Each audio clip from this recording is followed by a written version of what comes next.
This lecture series is made possible by the generosity of the Jordan family. Richard Jordan and Frances Jordan are the grandchildren of Louis Begeman, the first head of the physics department when UNI was Iowa State Normal School. Begeman, under the supervision of Nobel Prize winner Robert Millikan, carried out the first accurate measurement of the charge of the electron using water droplets. Richard is unable to make it to the lecture this year. Still, let us applaud Richard for the immense positive influence he has had on the UNI physics department.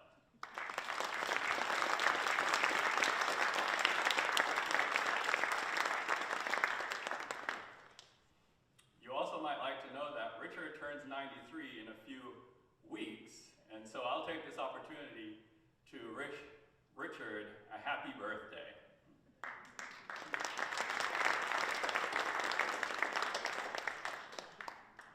The 2023 Begeman Lecturer is Dr. Christopher Stark, who is currently Deputy Observatory Project Scientist for NASA's James Webb Space Telescope. Dr. Stark received a BS in Physics and a minor in Marketing from UNI in 2004. He went on to obtain a PhD in Physics from the University of Maryland, College Park in 2010. He subsequently held various positions, including Carnegie Postdoctoral Research Fellow, NASA Postdoctoral Program Research Fellow, and Associate Scientist Instruments Division at the Space Telescope Science Institute. Dr. Stark's research interests include mission concept planning and science yield optimization, debris disk modeling, detection and observation, planet-disk interactions, extrasolar planets, dust dynamics, and exozodiacal clouds, which I personally have never heard of. The title of the 2023 Begeman Lecture is Searching for Other Worlds, the James Webb Space Telescope and Beyond. Please join me in welcoming Dr. Chris Stark back to UNI.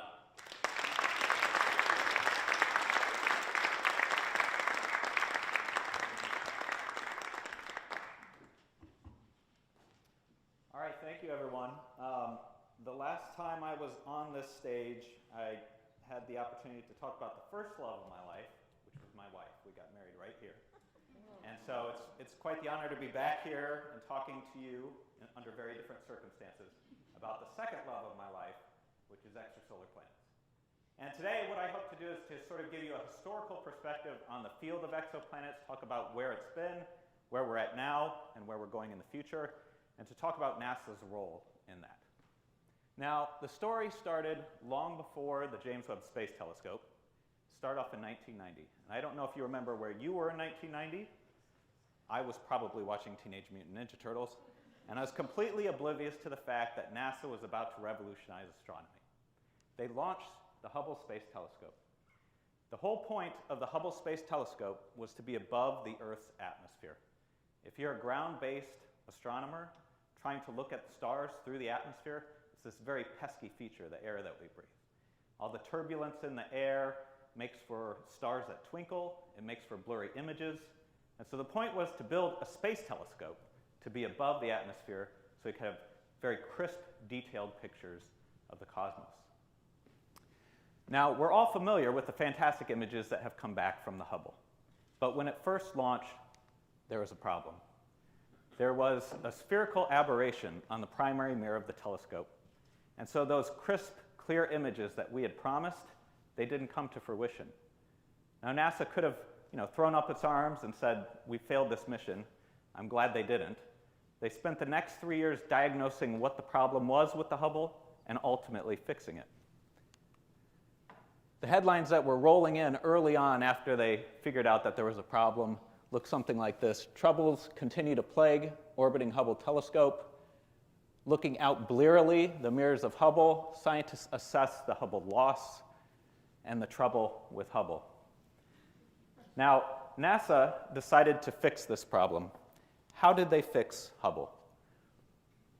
Among other things, they used a mathematical algorithm called phase retrieval.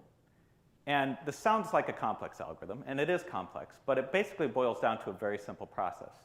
What they did is they observed an isolated star, which should have a nice compact image. But what they saw instead was kind of a blurry, speckled pattern for that star. And what they did is they fed that data into a model of the telescope. And they took, a best guess at what they thought was wrong with the telescope. And from that model, they then derived what the model predicted that the star should look like. And it didn't quite match the data. So they then compared the model to the data, and they iterated this process multiple times until eventually the model predicted what they saw on the sky. Now, at the time, this was an unproven mathematical algorithm. They hadn't tested it on a telescope, let alone a space telescope. But this was one of the things that NASA had to rely on to eventually fix the Hubble. And in 1993, STS-61 launched, and in the space shuttle was a new instrument that they had built called CoStar.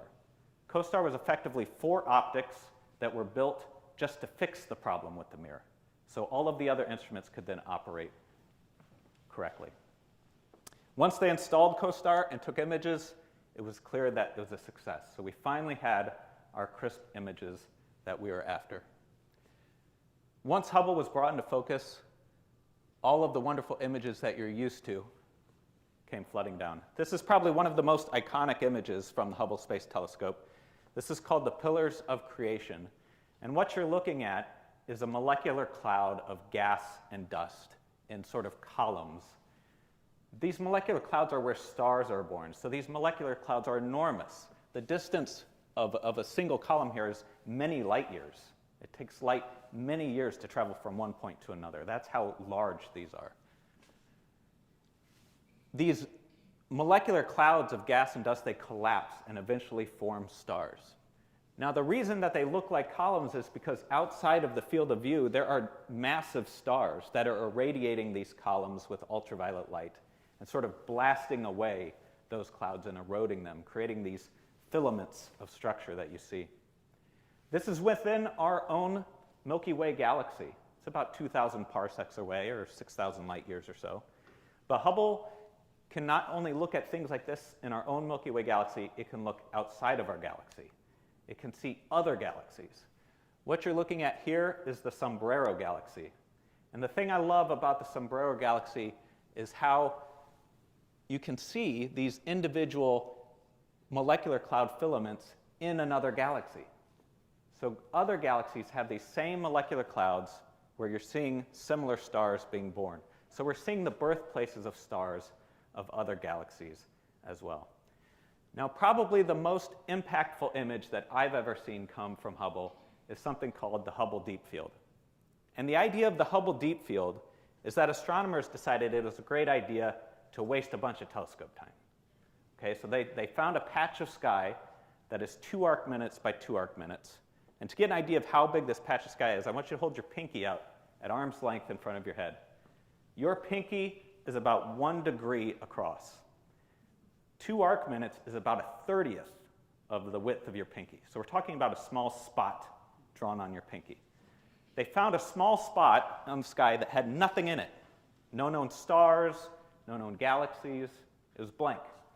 And they stared at that patch of sky for more than 10 days with Hubble. And this is what came back. That patch of sky was anything but empty. It was chock full of galaxies. Now, there's a couple of stars in this image, but almost everything you see in this image is a galaxy. Not just the swirling objects, not just the objects that are sort of elongated and blurry. Every dot of light that you see is a galaxy, and they all have billions of stars. Hubble completely revolutionized our understanding of our scale, of where we fit in the cosmos. And I've never been humbled by an image more than when I first saw this. Now, this image came out, or the data was taken for this image in 1995. But so Hubble was busy revolutionizing astronomy, extragalactic astronomy. But there was another revolution going on during the same year. And that really came to fruition in 1995 when Michel Mayor and Didier Queloz published this paper. What you're looking at is a plot that earned the two of these folks a Nobel Prize.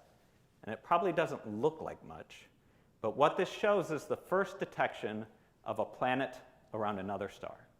We call those exoplanets for short. This first exoplanet was around the star 51 Pegasus. We call it 51 Peg. And then we put a little B on the end to indicate that it's the first planet we found around that star. Now, what you're looking at, what this plot shows on the y-axis is the velocity of the star toward or away from us as a function of time. So basically, what the star is doing is it's moving toward us and then away from us, and then toward us and away from us. And stars don't just do that. They don't have rocket engines. They can't just move themselves around. So something is tugging on the star. Now, we know that stars gravitationally pull on planets, but we know because every action has an equal and opposite reaction, planets also pull on stars. And so what you're seeing is the wobble of a star due to the gravitational tug of an unseen extrasolar planet.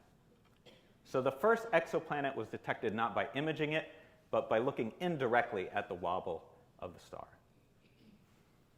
Now, how could they possibly know the velocity of the star? Stars don't go around with placards saying how fast they're moving. They don't communicate that to us. So to me, what's most interesting about this is the story about how they went about measuring that velocity. And to understand how they measure the velocity, there's two concepts that you have to understand. The first is, what is a spectrum? Now, we're all familiar with the fact that stars emit light, and if you go outside, that light from the sun, it looks pretty white. But in reality, what that white light is it's all the colors of the star put together. And so if we put something in there like a prism, like you might see on a Pink Floyd cover, or if you go out there and just see a rainbow naturally in the sky, you can see all the colors of that star spread out. That's what a spectrum is. It's simply a rainbow. Now, the reason that spectra are useful to astronomers is because they have a lot of information in them. So when we spread the light out of the sun, not only do we see this rainbow, but we'll see certain colors of light missing. And quantum mechanics tells us that hydrogen should be absorbing these lines. So in other words, we see the fingerprints of specific atoms or molecules around the star by looking at its spectrum. What that lets us do is learn about the composition of the object itself. But Didier and Queloz, they were not interested in measuring the composition of the star. What they wanted to use the lines for was simply as a marker. And what they were trying to do is watch those lines shift back and forth very slowly. Now, why would those lines shift? You have to understand the second concept now, and that is the Doppler effect. Now, you're all actually familiar with the Doppler effect. You've all watched NASCAR, I assume. When a car goes past you, what's it sound like? Vroom. Right? So when it's coming toward you, the pitch increases. And when it goes away from you, the pitch decreases. That's the Doppler effect. And the same thing is true of starlight. When a star comes toward you, its pitch increases, its light gets bluer. And when it goes away from you, its light gets redder. So if we imagine we have a planetary system here where the planet's orbiting the star, and we see it slightly inclined, then as the planet orbits the star and the star wobbles, when the star is moving toward us, all of those lines are shifted to the blue. When the star moves away from us, everything shifts to the red. So what Michel Mayor and Didier Queloz did is they watched the shift of those absorption lines, and that told them the velocity of the star.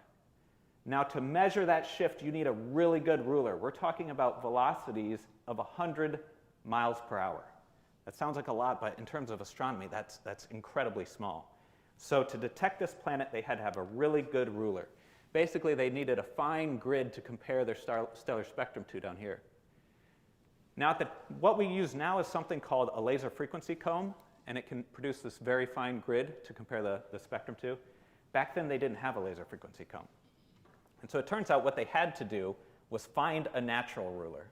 They had to find another gas that had a lot of lines that kind of look like this to compare it to. And one of my colleagues, Paul Butler, who was also making radial velocity observations at the time, has a fantastic story, which I couldn't pull up, but I did find this quote for him online, where he was talking about his work trying to find one of these rulers for comparison. And Paul says, "In essence, I was looking for a colored gas a major problem emerged was that most colored gases are either explosive, deadly poisonous, or both.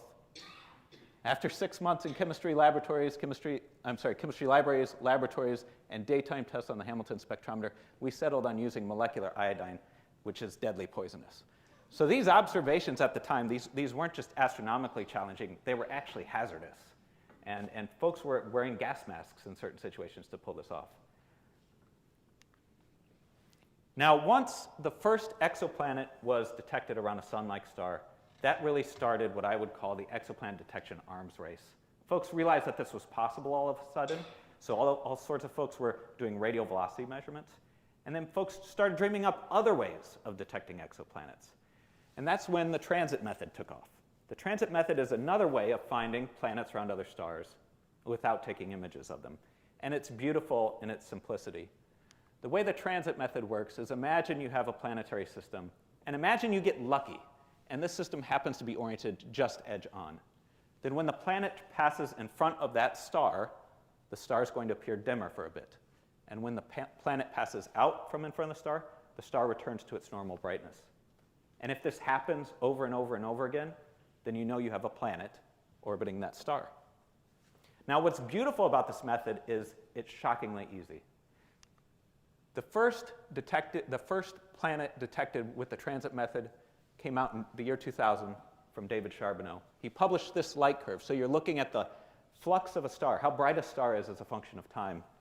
And you can see that it's the same brightness. And then as soon as the planet transits, you get sort of this bowl-shaped transit with sharp edges. This is a telltale sign of a planet. What's amazing about this observation is David Charbonneau made these observations from a parking lot. These planets have been out there the whole time, right in front of us, and nobody knew what they were looking at. And to me, this is one of the most wonderful things about science is there are new things to find out there all the time. You just have to know when and where to look. In this case, you had to look at the same star for days and days and days. But eventually, you could convince yourself that there was a planet there. Now, once we found these planets, we realized that we could start observing them with Hubble. Hubble was already up there. It was ready to go. It wasn't designed to detect planets. It wasn't designed to characterize planets. But it happened to have instruments on board that could do just that. And so what folks started doing is deciding that they could actually take spectra of the planets. Okay, so not just the stars, but actually the planet itself. The way they did that is they'd take a spectrum of the star before the planet transited. They'd take a spectrum of the star while the planet was transiting. And by comparing those two, you can back out what the spectrum of the planet is. Now we can actually determine what the composition of a planetary atmosphere is. And so that's what you're seeing here. These are 10 different transiting exoplanets that were all characterized with the Hubble Space Telescope. And you can see they're all a little bit different. These data points up here are being compared to models. The models are the smooth lines. And you can see that they all have different bumps and wiggles. So that's something that we learned immediately. Not all planets are the same. That's not a surprise. But the other thing we started learning was that these planets appeared to be hazy. So we didn't see a lot of absorption features that we thought we should see. And this is telling us that things like clouds or aerosols in the atmosphere were pretty important. Now, Hubble was not designed to detect exoplanets. NASA had no missions yet that were built around the detection of exoplanets. But that all changed in 2009. In 2009, NASA launched the Kepler mission. And the whole point of the Kepler mission was to do one thing, to stare at this patch of sky for years. So this is Kepler's field of view right here. And it pointed at that same point in space for over 2 years. It's just off of the midplane of the Milky Way galaxy. The reason they chose that patch of sky is because there's lots of stars there. So Kepler stared at hundreds of thousands of stars within that box there for years. Now, what do you think you're going to find if you stare at hundreds of thousands of stars continuously for years? You're going to find lots of transiting planets. And that's precisely what Kepler did. It totally revolutionized our understanding of exoplanets. We saw things that we had not even imagined. So we saw planets that were so hot, so close to their star, that their atmospheres are literally boiling away. On the left is a plot of the brightness of a star as a function of time, And instead of having that nice square-shaped or bowl-shaped transit, you see a sharp dip and then sort of this long tail to it. What we're seeing are the signs of the atmosphere. You're seeing the signature of an atmospheric tail from that planet. And the artist's conception of that is shown on the right. We haven't detected one of these. We haven't detected two. We've detected multiple planets that are all being boiled away. In fact, we've seen planets that are in such short orbits, they're so close to the star, they orbit in less time it takes than in less time that it takes to watch a single Lord of the Rings movie. We take 365 days to orbit the sun. Some of these take less than 3 hours. The other thing that Kepler taught us that really blew us away is that one of the most common types of planets in the universe is totally foreign to us. We have no analog for it in the solar system. In the solar system, we have the Earth, and then the next biggest planet is Neptune. There's nothing really in between those two. And yet, we find lots of these, what we call sub-Neptune planets. They may be the most common type of planet altogether, in fact. And when we first found these, we didn't know if they were kind of rocky like Earth, or if they're kind of gas-dominated like Neptune. What we now know is that the transition from rocky planets to gas-dominated planets occurs at about 1.4 Earth radii. So if the Earth were only about 40% bigger, we might look a whole lot more like Neptune than we do like Earth. Now, Kepler found so many planets, thousands of planets. We now have more than 5,000 confirmed exoplanets. And what that has done is it's allowed us to look at planets sort of from a statistical perspective, looking at the population. And there's all sorts of things we can learn about when we look at the population of planets. So what I'm plotting here is every single confirmed exoplanet to date. I just downloaded this a few days ago. On the y-axis is the mass of the planet. On the x-axis is the period, how long it takes to go around its host star. And you can see that the transit method in green has discovered all of these green planets. The radial velocity method has detected all of these red planets. And I've overplotted here letters indicating where our solar system planets would be. So Earth would be down here, Jupiter's up here, Uranus and Neptune are out here. As you can see, we're just starting to find true Jupiter analogs, but the vast majority of planets we have found are nothing like the solar system. They're much more massive, they're on shorter period orbits, and that's mostly just due to a detection bias. We're better at finding those planets, they're easier to find. But we are starting to get close to detecting potentially Earth-like planets. And I'm going to talk about this later. Now, there's an interesting feature in this plot that is not the result of a detection bias. You can kind of tell in here there's a dearth of planets. There's planets that appear to be missing. Why is that the case? Why isn't there just a continuous distribution through this region? Our best explanation for what's going on there right now is that planets that are up here, a few tenths of a Jupiter mass, are boiling away and having their atmospheres removed and quickly transition down into this region where they'd be considered an evaporated core. So we're starting to learn about the evolution of exoplanets and the dynamics of those systems by looking at these from a statistical perspective. Now, we're not just detecting planets anymore. We're not just measuring radii and masses. We're starting to characterize exoplanets. And I showed you this plot earlier, that Hubble is really starting to give us spectra of exoplanets and tell us what the atmospheres are made of. But something happened recently that is going to change this forever. And that was on Christmas Day in 2021 with the launch of JWST. So I'm part of the James Webb Space Telescope Project Science team, and I was involved in the commissioning of JWST. But like much of you, on Christmas Day, I was stuck at home.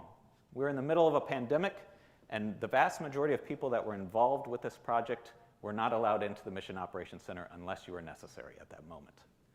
And so even folks like John Mather, Nobel Prize-winning project scientist for JWST, was at home watching this on his TV. And it was simultaneously the most stressful and exciting moment of my life. I received the best Christmas present you could ever ask for. And the launch of JWST went spectacularly well. It went better than anybody had hoped.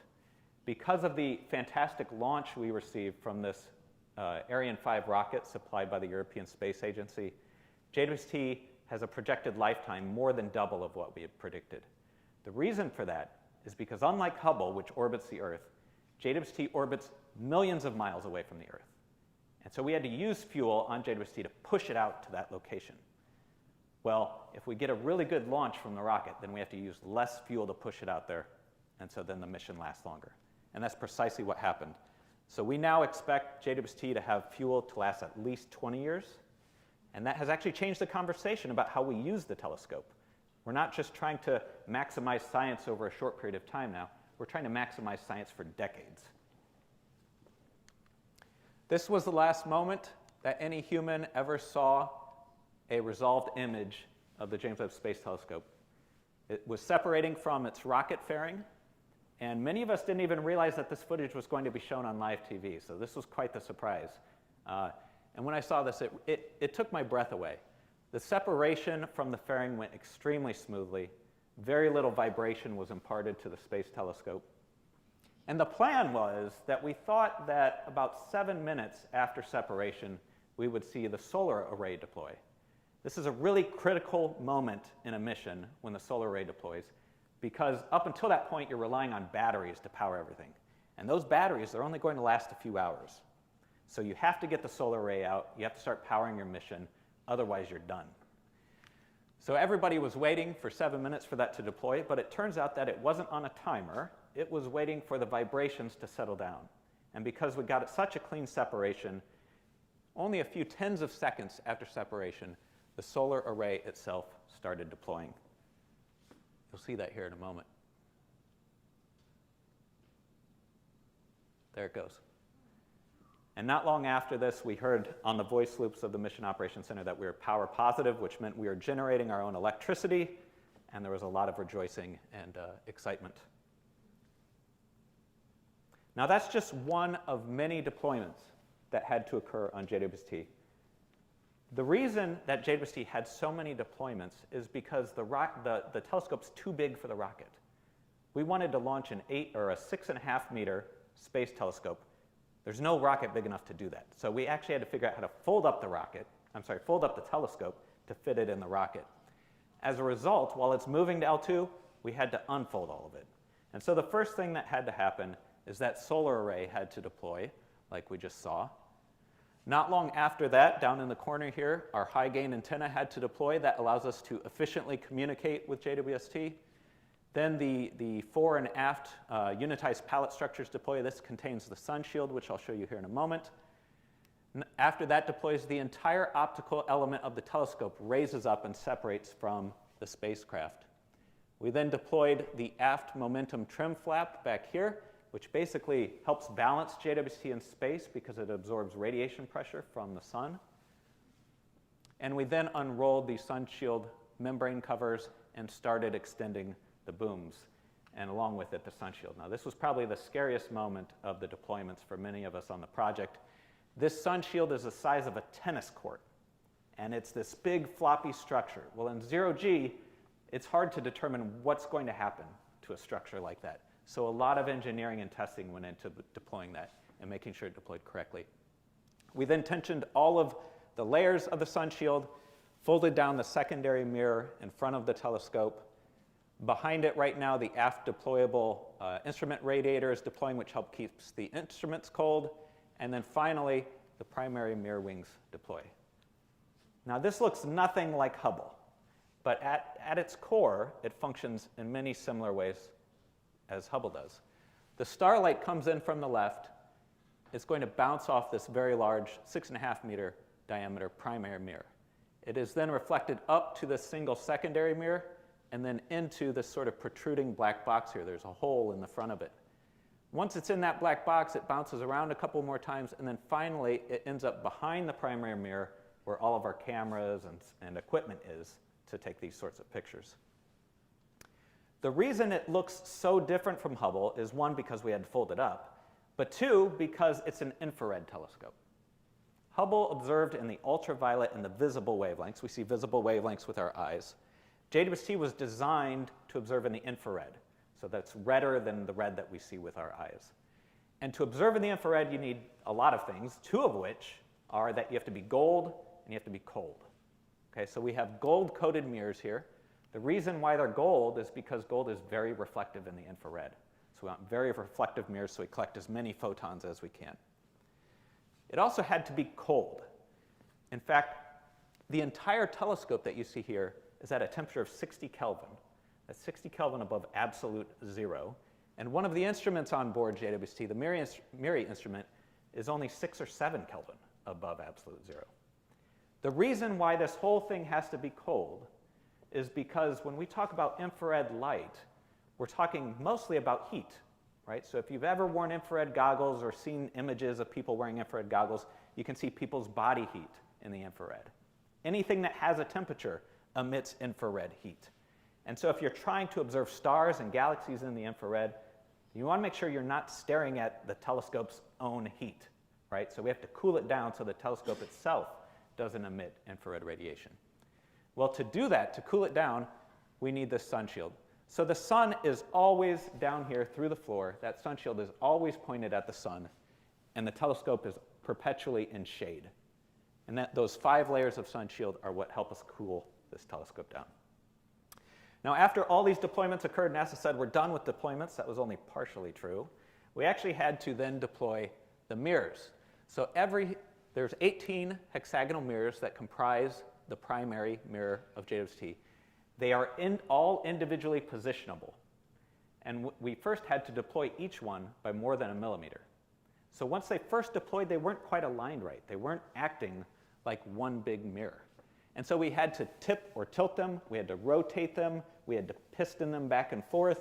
We can even change their radius of curvature on every mirror. And the whole goal here was to get them to stop acting like 18 individual mirrors and act like one big mirror. And so as part of the team that designed the observations to do this, what we first had to do is find the 18 stars on the sky, figure out which copy of the star corresponded to which segment, and we had to start stacking them up to act like one big mirror. Well, once you have them stacked up, that wasn't quite enough because the edges of your mirrors can still not be quite aligned right. So we had to very precisely align the edge of every mirror to less than a micron. So this was a weeks-long process that involved a lot of calculations, and we used a mathematical algorithm to do this. And I'll let you guess what mathematical algorithm we used. Phase retrieval. So the very algorithm that saved the Hubble Space Telescope is now what NASA uses by default to align the James Webb Space Telescope. And I just love the arc of that story, that we're able to capitalize on a mistake to then enhance future missions. I think it's brilliant. Now, how well aligned is JWST? In short, it's better than anybody had expected. I'm going to show you that on this chart here. What you're looking at is a map of what we call wavefront error, basically deviations from perfection. Okay? We can't polish mirrors perfectly, but nothing is ever going to be perfect. We polish them to the level that's required for the mission. And so what you're seeing on the left here is deviations from perfection shown in red and blue. What red means is that the mirror surface is a little bit too close to us. And what the blue means is that the mirror is a little bit too far away from us. So what you're looking at on the left is pre-flight. We measured every single segment's polishing errors, and these were all deemed acceptable. What you're looking at on the right is after we constructed the telescope, tested it for years, folded it up, put it in a rocket, shook it, unfolded it, and then aligned it with phase retrieval. You can see that it's almost the exact same as what you see on the left. So JWST was initially aligned to a level that was almost consistent with known polishing errors on the mirrors. In short, this was fantastic, and it started returning images that beat all expectations. This is one of JWST's first flight images. We call this the cosmic cliffs. It's another molecular cloud. The bottom half of this image is a cloud of gas and dust where stars are being born. And above that, again, outside of the field of view here, we have very massive stars that are blasting away at it with UV radiation. In fact, you can kind of see material streaming off of that molecular cloud. That's likely molecular hydrogen or helium or dust itself evaporating from that cloud. JWST also observed the pillars of creation, just like Hubble. Here I've rotated the image just so it fits on the screen a little better. And you can see that the image looks a lot different from Hubble's image. The reason for this is because JWST is observing in the infrared, and it lets us see through some of that dust that's obscuring those stars that are being born. So now we're able to look through the dust, see what's inside of the molecular cloud. And that's one of the primary reasons why JWST is operating in the infrared, why we chose to go to the infrared. But probably the biggest reason that JWST was designed to work in the infrared goes back to this image. So this is an image I showed earlier from Hubble. This is the Hubble Deep Field. And as fantastic as this image is, there's a limit on what you're seeing.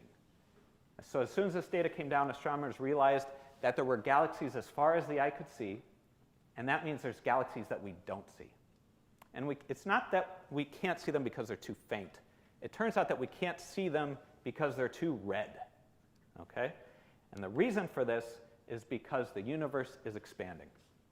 So when we look at a galaxy that's nearby, there's not too much space between us.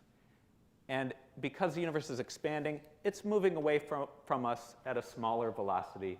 There's not too much redshift going on in its spectrum. Remember that Doppler effect that we talked about for planets? Well, the same is true for galaxies. They're moving away from us. So they're all shifted into the red a little bit. But if you try to observe a very distant galaxy, there's a lot of space between us. And so it's moving at an even faster rate. And eventually, the farther and farther we try to look, the faster galaxies are moving and the redder they appear. And eventually, they're so red, they're in the infrared. So we had to build JWST to look in the infrared to sort of lift the veil on the universe and see those earliest galaxies. Now, this Hubble Deep Field that I'm showing you here, this took Hubble more than 10 days to obtain. One of the first images that JWST took was more or less an equivalent deep field that I'm showing you here. It took 12 hours. JWST is an incredibly powerful telescope. When we were commissioning this, we were accidentally getting deep fields, and we were all giddy and giving each other high fives behind the scene. But we couldn't say anything about it until this image came out. What you're looking at here is a galaxy cluster. All these white galaxies are sort of closer to us, and they're all very massive.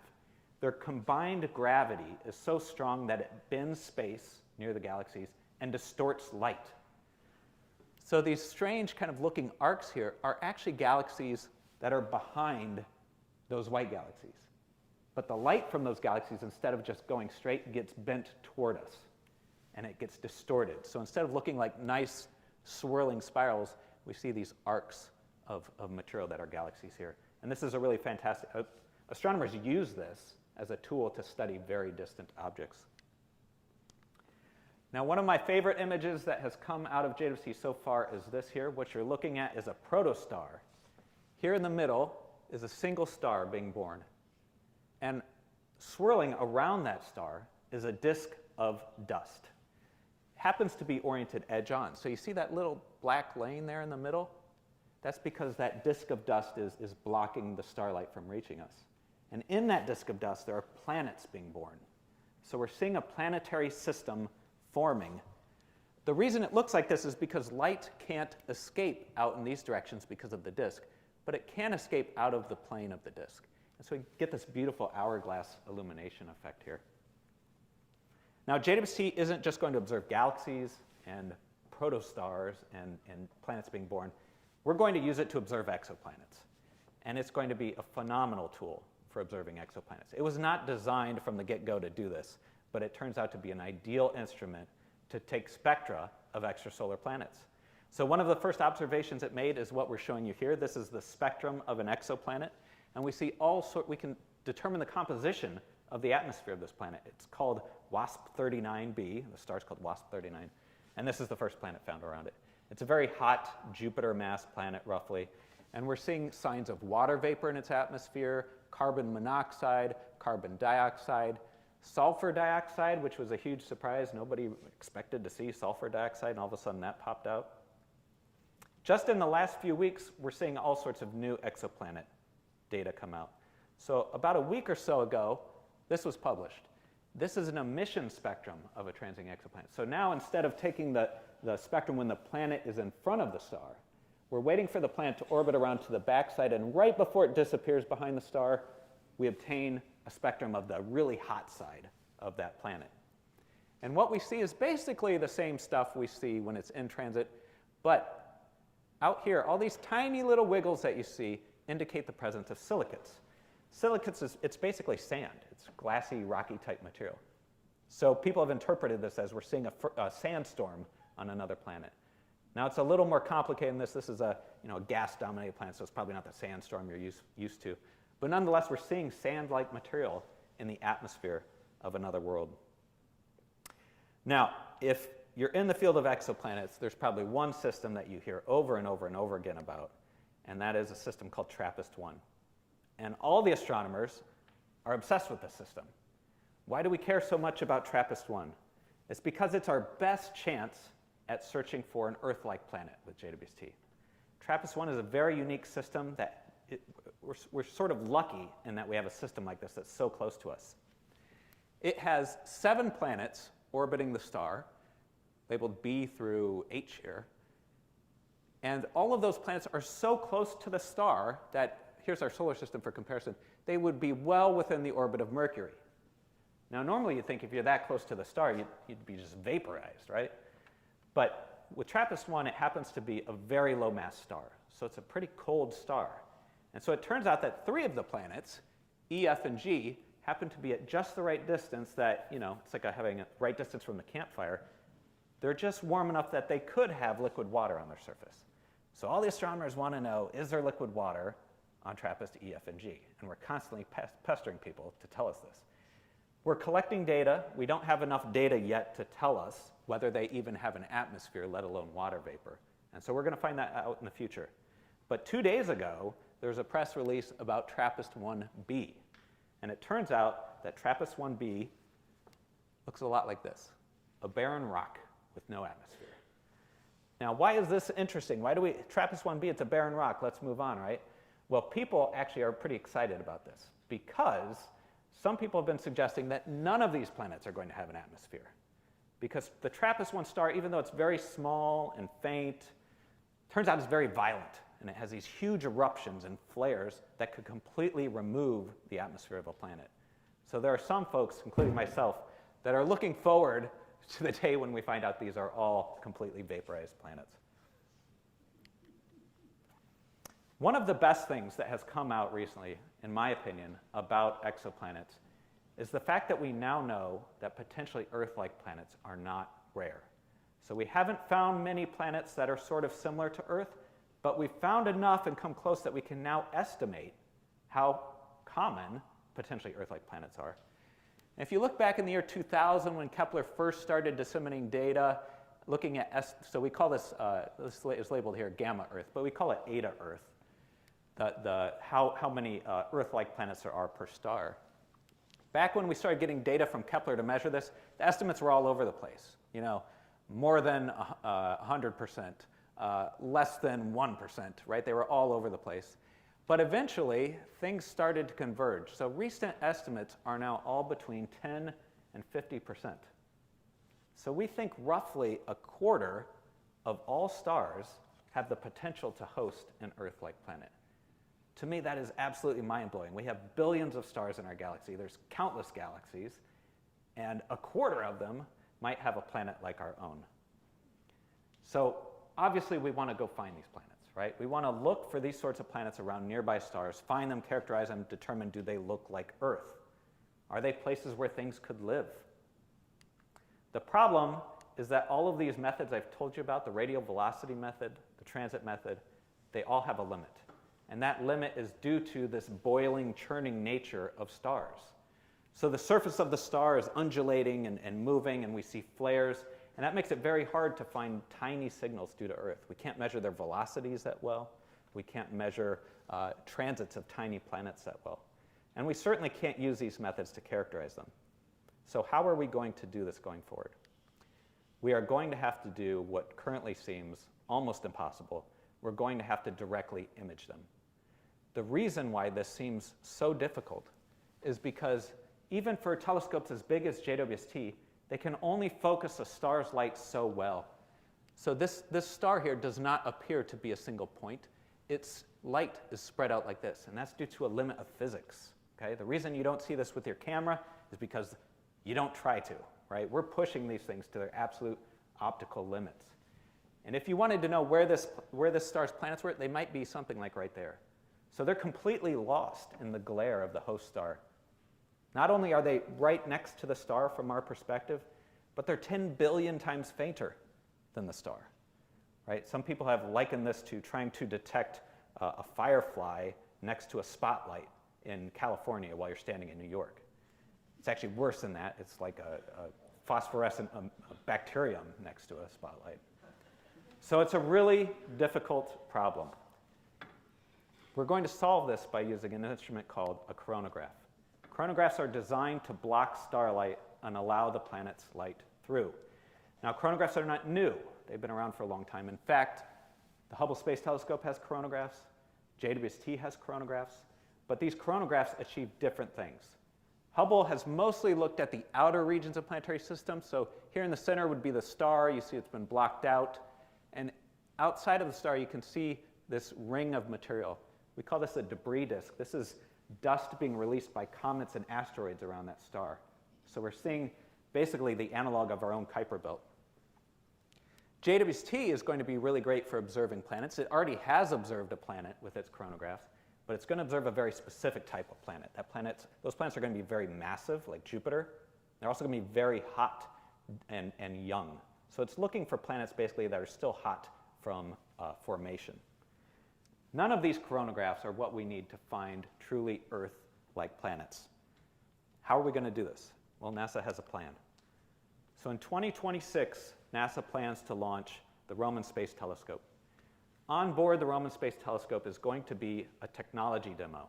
It's going to have a coronagraph that is designed to finally detect planets in scattered light, just light reflected from its host star, at about not 10 billion times fainter than the star, but about 1 billion times fainter. Data from this instrument is not going to look like these fantastic artistic images that you've seen. It's going to look something like this. But to an astronomer, this is beautiful. We are pushing a telescope to its absolute limits to make this observation. And so what you're seeing here is a simulation of what Roman might find. In the middle would be the star, but we've blocked it out with our coronagraph. Around it, you see this disk of dust, and then there happens to be a planet up here and a planet down here. These are the types of things we hope to demonstrate with Roman so that a future mission can come along and be successful and find an Earth-like planet. Now, while I'm on the topic, Roman's going to do a lot more for exoplanet science than just take images like this. It's going to use a new technique called gravitational microlensing. I'm not going to get into the details of how that works, but what it's going to do is it's going to help us complete the exoplanet census. That distribution of exoplanets I showed you before, it's going to be sensitive to planets that are much more like those in the solar system. And so we're going to find Uranus and Neptune analogs, Jupiter and Saturn analogs, but it's still not going to find Earth-like planets around nearby sun-like stars, and it's not going to characterize them. To do that, we need another mission. And that brings me to the fact that NASA has recently announced that they're pursuing that mission. I don't have the sound plugged in. This is Administrator Bill Nelson announcing within the last couple of months that NASA is pursuing a new mission called the Habitable Worlds Observatory. And the goal of that mission is to block out starlight from nearby stars and search them for potentially habitable planets, and then characterize them and determine whether they have liquid oceans, and then to even search for signs of life. Now, when I say life, I don't mean little green men. NASA means it sort of in the most generic sense possible. Anything that is self-replicating and produces an atmosphere that's sort of out of balance with itself. So we could be talking about single-cell bacteria, for example. We have no idea really what this mission is going to look like. We do know a few things. First, it's going to inherit a lot of technology from JWST. So it's likely going to be a segmented telescope. It's likely going to deploy to some degree. It might have a sunshade, kind of like what JWST had. The main difference is that the secondary mirror is going to be off-axis. So instead of having a hole in the primary mirror, we would likely reflect it and put it into the instruments off to the side of the primary mirror. This is an illustration of a deployment sequence for a concept called LUVAR-B, which I helped with. And this gives you an idea of what the Habitable Worlds Observatory could look like. Now, what data from Habitable Worlds Observatory would look like might look like something like this. So a little better than Roman. what we're looking at here is a simulation of what the Habitable Worlds Observatory could return. We've taken the planets in our own solar system, and we've artificially placed them around a nearby star, and then simulated what the data might look like. And as you can see, we could detect that pale blue dot of an Earth twin. Something like this would be totally monumental for the history of humankind. And what's more is we could then take a spectrum of that planet. We could spread its light out into all its colors, and we could search for signs of absorption features due to water vapor, indicating the potential presence of a liquid ocean. We could search for what we call biosignature gases, things like oxygen, carbon dioxide, methane, ozone, which are produced by life on Earth. Now, if you make an observatory this powerful, everything is open. The possibilities are almost endless. And one of my favorite applications to exoplanets for an observatory like this is that we could actually map other worlds. So we can't resolve them. What you're seeing here is not the globe of the Earth. What you're seeing is that diffraction limit, the physical limit of how well we can focus starlight. So how in the world could we ever map another planet? Well, we all know what the Earth looks like up here. But if you add all of that up, all that light of the Earth up into a single pixel, and record the color of the Earth as it spins on its axis, then every 24 hours, you're going to get changes in the blue color of the planet, changes in the brown color of the planet, the white color due to clouds. And you can break up an exoplanet up into its primary colors and reproduce a rudimentary map showing you the land distribution of a planet like Earth. And to me, this is just unfathomable. I would love to have a telescope where you can actually map an extrasolar planet. So I'd like to close with a quote here. Every 10 years, the National Academies of Sciences gets the leaders of the astronomy community together, and they get input from astronomers and decide what should NASA be focusing on. The most recent report from that decadal survey recommended effectively the Habitable Worlds Observatory. And the quote from the report that I love the most is, "Life on Earth may be the result of a common process, or it may require such an unusual set of circumstances that we are the only living beings within our part of the galaxy, or even in the universe. Either answer is profound. If planets like Earth are rare, our own world becomes even more precious. If we do discover the signature of life on another planetary system, it will change our place in the universe in a way not seen since the days of Copernicus, placing Earth among a community and continuum of worlds. The coming decades will set humanity down a path to determine whether we are alone." And I want to emphasize that last sentence, the coming decades. To all the young folks in the audience, this is going to be your mission.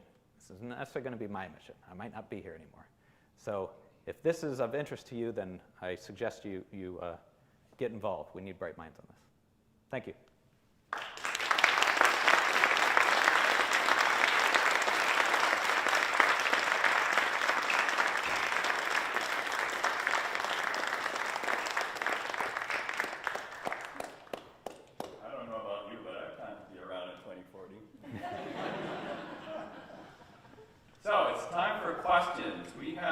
Microphones in the aisles, and so please step forward and ask Dr. Stark good questions. There are no dumb questions. All of them are good.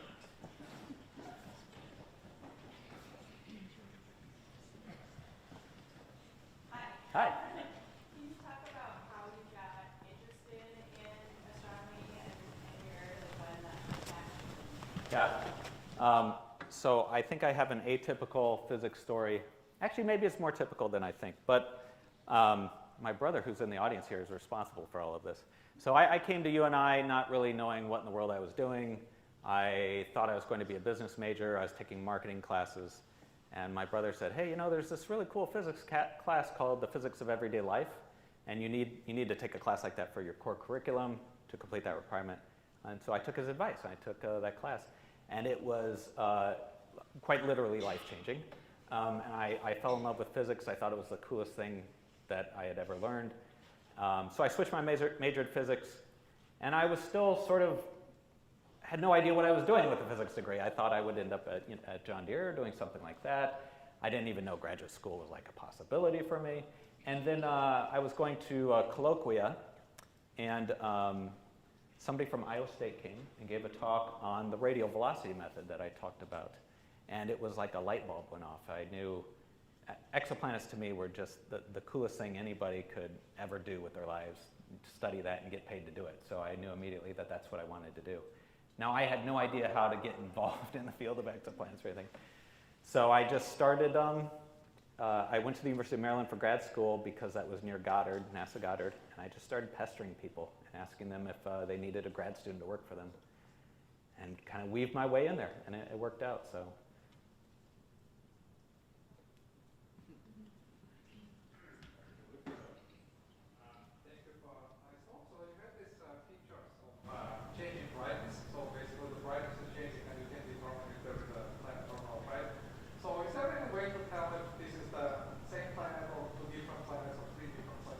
Yeah, absolutely. In fact, in the TRAPPIST-1 system, they often transit at the same time. So it becomes a game of trying to understand, you know, if they transit at slightly different times, you can see sort of a stepped function when they're transiting.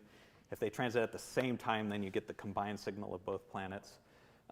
So there's a little bit of analysis and calculation that goes into teasing those things out in multi-planet systems. Another really cool thing that they do with transit systems that I didn't get to talk about is in transiting exoplanet systems, you can find planets that aren't transiting that you can't see. And the way you do that is you find the time at which the planet is transiting. So the star's wobbling, the planet doesn't transit at exactly the right time, and if there's sort of a periodic signal in the time that it transits, then that's due to the gravitational influence of an unseen planet. So they can back out planets that they don't even really have a signal for, and they can detect those. So the folks have gotten pretty creative in their ability to find exoplanets.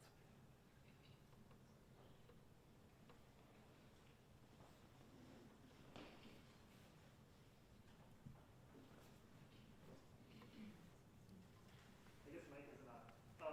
Thanks for the talk. This is cool. Very, very cool stuff to hear about. You mentioned that James Webb is in this L2 orbit, and I'm curious, is that, like, could you tell us more about that? And also, is that the future of all of these large observatories going to L2?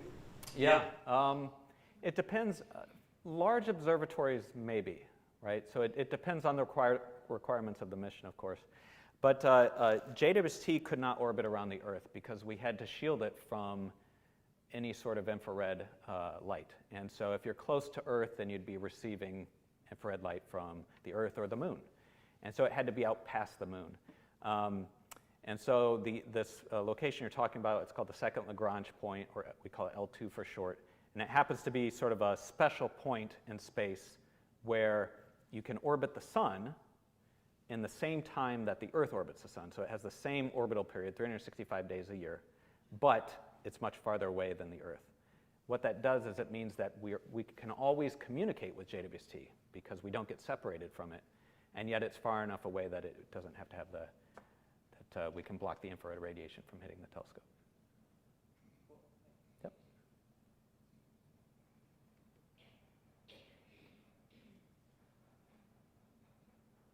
Any other questions?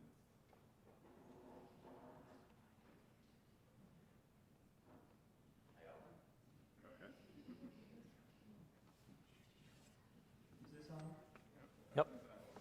Okay, so in like the video of the James Webb Space Telescope, you know, like the model of the unfolding, there was a pink underside.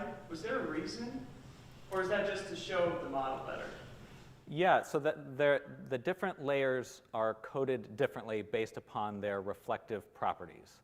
And so the bottom two layers of the sun shield both have a pink underside so that they can reflect infrared radiation to a different degree than the other layers are required. So it's just about reflecting infrared heat. Now, the thing that I didn't get time to talk about is why there's 5 layers and why there are spaces between them. There's 2 reasons for that. One is you need multiple layers for micrometeoroids. So there's little bits of rock flying around in the solar system all the time, and if one punches a hole through a single layer of sun shield, all of a sudden sunlight could pass through. So what we do is we have at least 3 layers so that if it punches a hole through there, those holes aren't all going to align, allowing sunlight to pass through. So that's one reason why we have multiple layers. The second reason why we have 5 layers all separated like that, they each act kind of like a heat horn, I guess is a way to describe it.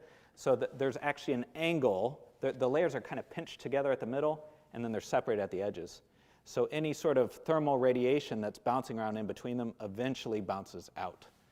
So they're all kind of redirecting the heat absorbed from the sun to get out of the sun shield. Mm-hmm.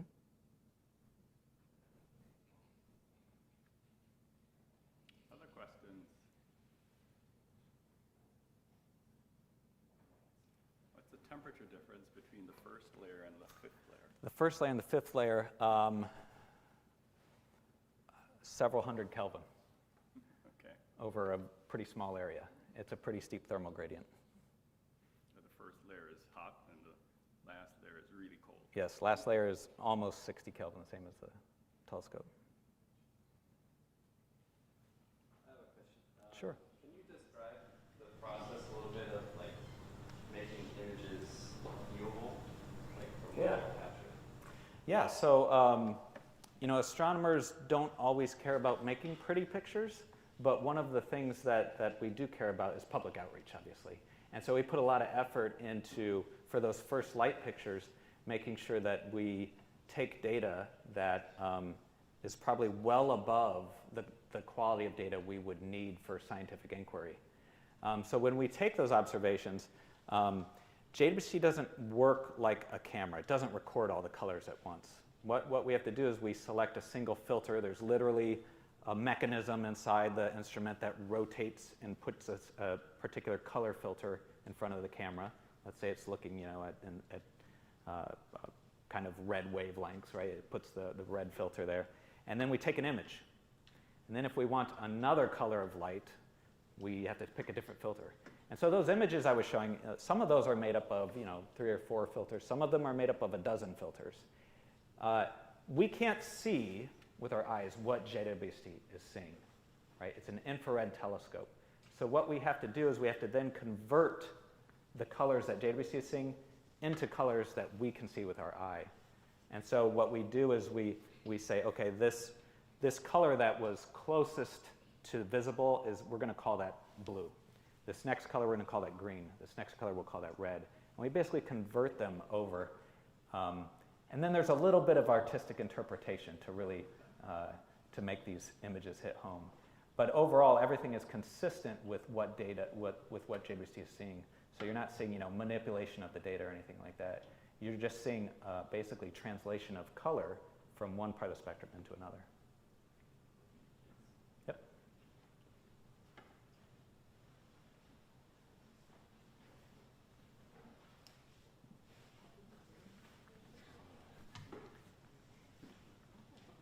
If my brother asks what his horoscope is, he's joking. No, that's not my question. So earlier you alluded to the expansion of the universe causing more and more redshift to more and more distant galaxies. Is there a limit to what will hit a wall in terms of what we can observe and how far away we can see things? Yes, so even JWST will hit a limit. That limit's going to be imposed from a couple different ways. One is just how long we choose to observe with JWST. So we're going to get really deep images here pretty soon, but at some point there's less return on your investment, and so we might have to go a few more years after that before we decide to throw weeks of observation into that patch of the sky. So that's one limit. The other limit is simply how long JWST itself can observe in terms of wavelength.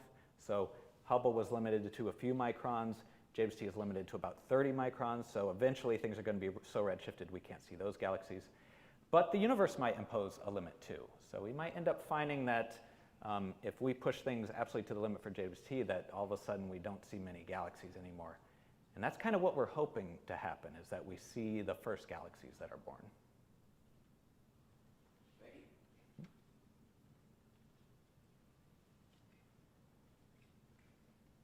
See a lot of questions on your faces. Please, step forward.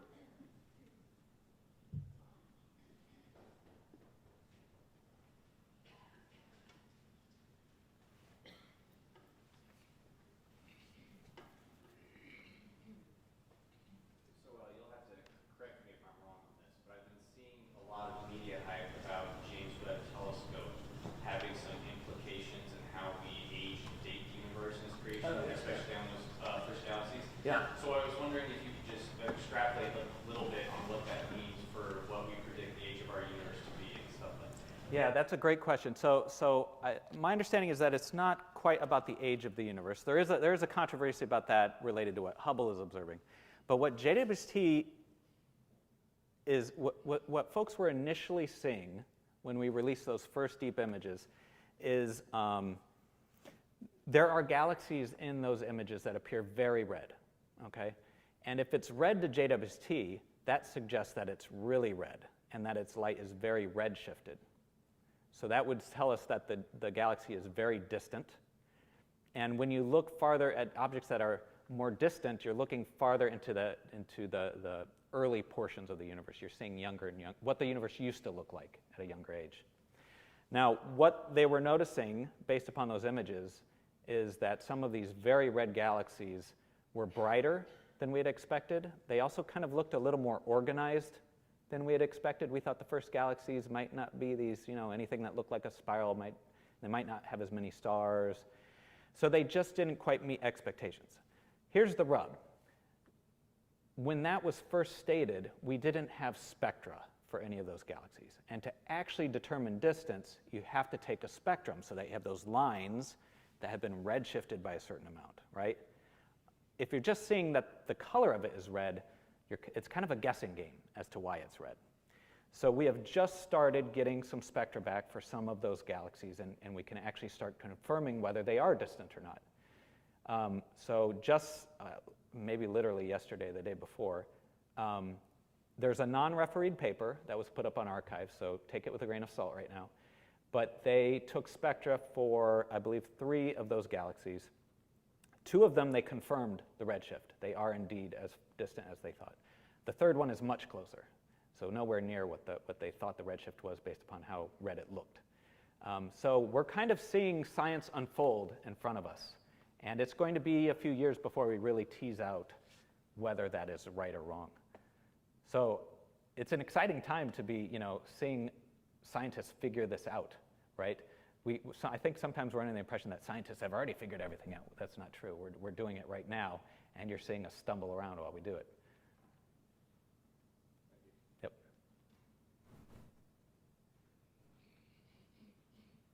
Well, I'll ask another question. I think I heard something about JWST taking a picture and in the meantime managed to snap a picture of some of the smallest objects in the solar system that we noticed. Oh, yeah. I'm wondering if you could talk more about that. Yeah, so I think what it was doing is observing a galaxy or something extragalactic, and something in the solar system whizzed by, which actually happens pretty often, especially ground-based telescopes that have large fields of view often see things passing through the image, SpaceX satellites and whatnot. For JWST, it has a relatively small field of view, so that was kind of a rare event, and JWST, can be sensitive to very low levels of light. So it happened to find a solar system object that happened to be quite small. I don't know anything more about it than that, though. I'm not sure anybody does. Yeah, I think I heard something about one of these that we were able to see, like an asteroid with rings. I'm not sure about that. I don't know. I'd have to look into that. Yeah, me too. Sorry. Thanks. Yep.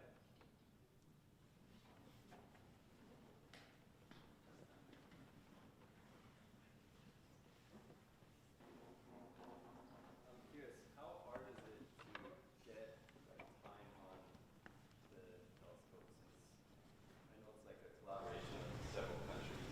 Yeah. So just like Hubble, JWST is everyone's telescope. You do not have to know anybody to get time on JWST. You all bought and paid for it. You're welcome to use it. Anybody in the world can apply for time on JWST. The process for that is, first you have to know how it works.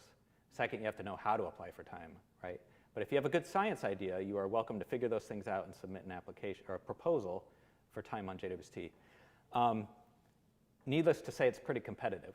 So for Hubble, it's generally true that the oversubscription rate is about a factor of 10.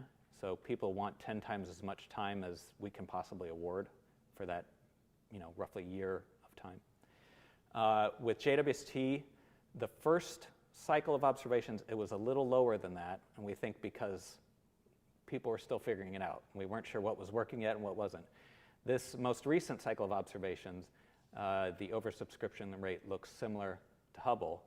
But what's impressive is JWST offers a lot more observing time than Hubble. Hubble orbits the Earth, and so it's constantly getting blocked by the Earth. We can't it's half the time that we can use for JWST. So by putting JWST, or for Hubble, by putting JWST out at L2, we get to observe all the time.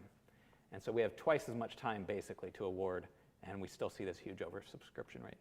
So it's very encouraging that the astronomy community is demanding use of it.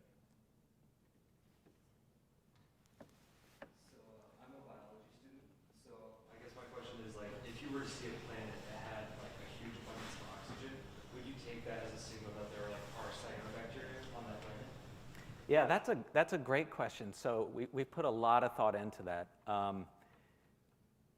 We are never going to be able to say there is with 100% confidence life on another planet. We are probably the most scientific yes-like statement that you would get is with 95% confidence or some number. We have detected, oxygen which is a known biosignature gas, and we have ruled out all known false positive scenarios. So there are astrobiologists, and some of these astrobiologists take it as their job to try to figure out how we might be fooled by nature. And so a few of them, there have been a few false positive scenarios dreamt up. They tend to be about how you could make an Earth-like abundance of oxygen without biology.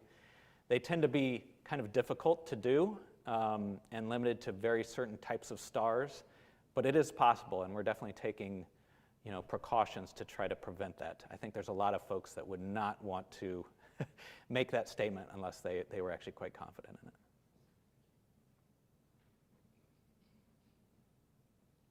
We would take a couple more questions.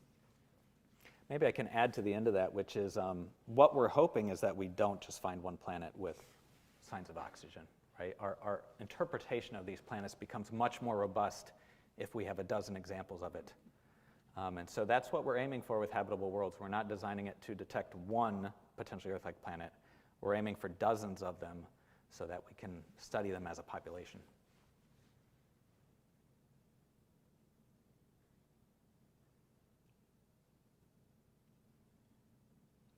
You talked about micrometeoroids. Yes. Are those a threat to the primary mirror? Yeah, some of you have probably heard early on in the mission, JWST was hit by a micrometeoroid. We're hit by micrometeoroids pretty frequently, and we budgeted for them and planned for them. We modeled them. I think it was in May after launch we got hit by this first one, and the damage to the mirror was significantly larger than what we predicted. So that could be due to something wrong with the models that we had used. It could be due to the fact that maybe the micrometeoroid was traveling at a higher speed or was more massive than what we had budgeted for. And so we've been doing studies on micrometeoroids now for months ever since that happened. What we've seen in the meantime, we haven't seen any repeats of events like that. We've seen a lot of much smaller micrometeoroid impacts that don't degrade the mirror by more than what we had budgeted for. So right now it looks like a rare event, and we're trying to understand if it's rare because we got unlucky, or if it's rare because it hit the mirror in a location that would be sort of unlucky for how the mirror deforms as a result. But this is something we have our eye on for, and we are taking precautions to address this. So as I mentioned, we now think we have more than 20 years of mission lifetime for JWST, and so micrometeoroids we're thinking about them over decades-long timescales. So what we recently implemented is called a micrometeoroid avoidance zone. So there's particular portions of the sky where we're more susceptible to them, and we're no longer allowing astronomers to observe those portions of the sky unless they can provide a compelling reason to do it. So if a meteoroid took out one segment, let's say, could you reconfigure the mirror, the rest of the segment, so that it works properly? Yeah, so what matters is sort of the total average of the mirror, right? But what's going on overall. So if one segment gets hit, and it's you know, catastrophic, let's say. You could choose to just point that mirror away and not use it altogether. So instead of having it make the image look bad, you just disregard it altogether. You lose the collecting area of that segment and some of your image quality, but you would not suffer from all the sort of blurry light that it's going to cause in the image. So there's certainly a lot of mitigation that we can do, but so far things look to be going well. Maybe one more question from the audience? I'll just ask from right here. Yeah, sure. So like everybody in this room has a science background. I'm a science educator. I teach up at Hubble High School. Great. So we know the importance of this project and the James Webb Telescope, but other people who don't have a science background may not understand the importance of this. How would you describe why this is so important for the scientific community and our understanding of our world? Yeah, I think what flagship missions like this do is give us a new perspective on ourselves, right? I think it's pretty innate for humans to want to explore and to want to understand what their place in the universe is. And lots of missions help with that. But flagship missions of the scale and cost of JWST are pretty unique in their ability to transform that. They fundamentally, what the whole point of them is to provide new capabilities that are orders of magnitude better than what currently exists. And every time we've done that, every time we've put the time, the effort, and the money into creating that capability, we've surprised ourselves. So Hubble found things that we didn't expect. JWST appears to already be doing that itself. And I think what you're going to see over the next decade or two, I think what I'm most looking forward to are the things we don't have planned. The unknown discoveries that are going to be made and the surprises that come down. So in terms of importance, I would say, you know, this I think fulfills our innate goals as humans to want to explore and understand where we reside. And in terms of what we're getting for the investment, I think it's well worth it. All right, let's thank our speaker again.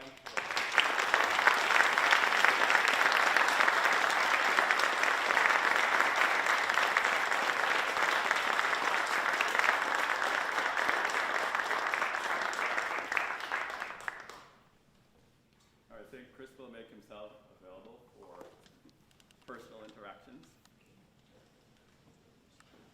For a while, anyway. Sure. So you have to drive back to see your Yeah, that's fine.